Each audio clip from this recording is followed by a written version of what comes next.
Israeli অভিযানে একটি আবাসিক ভবন ধ্বংসের ঘটনায় গুরুতর আহত ৭ বছর বয়সী ফিলিস্তিনি শিশু হালা হোসেন মোব্বাত বর্তমানে গাজা শহরের আল শিফা হাসপাতালে দগ্ধ বিভাগে চিকিৎসাধীন রয়েছে।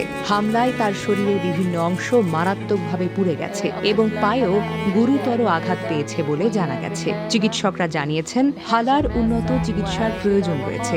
এ কারণে তাকে গাজার বাহিরে কোনো দেশে স্থানান্তরের দাবি জানিয়েছেন তার স্বজন ও মানবাধিকার কর্মীরা।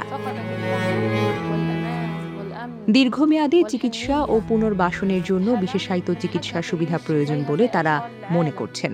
ভয়াবহ এই অভিযানে হালা তার বাবা মা ও 2 ভাইকে হারিয়েছে। তার পরিবারের মধ্যে বর্তমানে কেবল তার ভাই মোহাম্মদ জীবিত রয়েছেন, তবে সেও আহত অবস্থায় চিকিৎসা নিচ্ছে। পরিবারের সদস্যদের হারিয়ে ছোট্ট হালা এখন হাসপাতালের বিছানায় এক কঠিন বাস্তবতার মুখোমুখি। গাজায় চলমান সংঘাতের মধ্যে শিশুদের হতাহতের ঘটনা আন্তর্জাতিক মহলে উদ্বেগ সৃষ্টি করেছে। বিভিন্ন মানবাধিকার সংস্থা আহত শিশুদের নিরাপদ চিকিৎসা, জরুরি সহায়তা এবং প্রয়োজনীয় চিকিৎসার সরঞ্জাম সরবরাহের আহ্বান জানিয়েছে।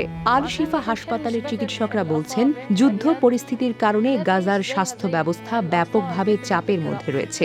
ওষুধ, চিকিৎসার সরঞ্জাম এবং বিশেষজ্ঞ চিকিৎসকের সংকটের কারণে অনেক গুরুতর রোগীকে উন্নত চিকিৎসার জন্য বিদেশে পাঠানোর প্রয়োজন দেখা দিয়েছে।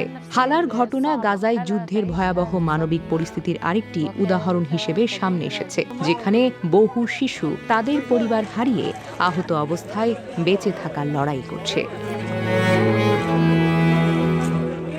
Desk report, recap news.